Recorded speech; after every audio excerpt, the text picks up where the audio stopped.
አኮኩሉ ፋሚሊ የመረጃ የምክርና የአውታረ መረብ መድረክ ነው። ለእናንተ ጠቃሚ የሆኑ መረጃዎችን በጤና፣ በትምህርት፣ በንግድና በተለያዩ የማህበራዊ ጉዳዮች ይዘላችሁ ይቀርባል።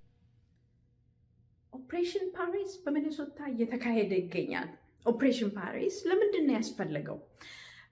ዩኤስሲአይኤስ አስቀድሞ ባጠናው መሰረት ኦፕሬሽን ትዊን ሺልድስ በሚለው ብዙ የኢሚግሬሽን ፍራድ ያገኛል። ታዲያ ይህንን አጠናክሮ በስፋት በተለይ ደግሞ 5600 የሚሆኑ ማመልከቻዎች ላይ ትኩረቱን አድርጓል። እነዚህ ማመልከቻዎች ግሪን ካርድ ለማግኘት ነው፣ የስራ ፈቃድ ለማግኘት ነው። ታዲያ እነዚህ ማመልከቻዎች ሲመረምር በመጀመሪያ ደረጃ ባክግራውንድ ስተዲ ያደርጋል። ባክግራውንድ ስተዲ በፊት ተደርጎ ይሆናል፣ አሁን እንደገና እያደረገ ነው። ኢንተርቪው ሰጥተው ነበረ፣ ቃለ መጠይቅ ሰጥተው ነበር፣ አሁን እንደገና ሪኢንተርቪው እያደረጋቸው።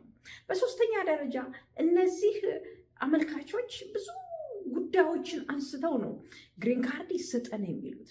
ይሄ ግሪን ካርድ በእውነት ያስፈልጋቸዋል? ያቀረቡት መረጃስ ትክክል ነው ብለው የሰጡትን መረጃ የሰጡትን ክሌም ይባላል ምክንያታቸውን እያጠና ነው ማለት ነው።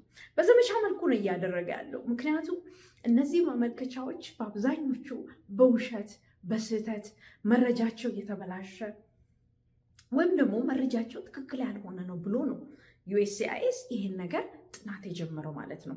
ይህን ጥናት ሲጀምር የአካባቢውን ሰዎች የአካባቢውን መረጃዎች ሁሉ ይጠይቃል። መጠነ ሰፊ ነው፣ የተጠናከረ የሆነ ጥናት ነው።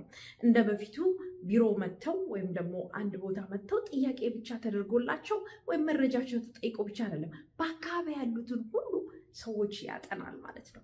ይሄንን ኦፕሬሽን ፓሪስ ከጀመረ በኋላ እኛ ልናደርግ የሚገባው ነገር መረጃዎቻችንን በጥንቃቄ መሰብሰብ ነው። ምክንያቱም አንዱ ጥናቱ ከጀርባ ያለው ስጋት እነዚህ ሰዎች ከቴሮሪስት ጋር ተገናኝተዋል ወይ፣ እነዚህ አመልካቾች የቴሮሪስት ግንኙነት አላቸው ወይ የሚል ነው ጥያቄው። በሁለተኛ ደረጃ እዚህ መጥተው ስራ ሲሰሩ፣ እዚህ መጥተው ጥቅማ ጥቅም ሲያገኙ የአሜሪካን ሕዝብ ጥቅም ይወስዳሉ፣ የአሜሪካን ሕዝብ የስራ እድል ይዘጋሉ በሚለው ነው።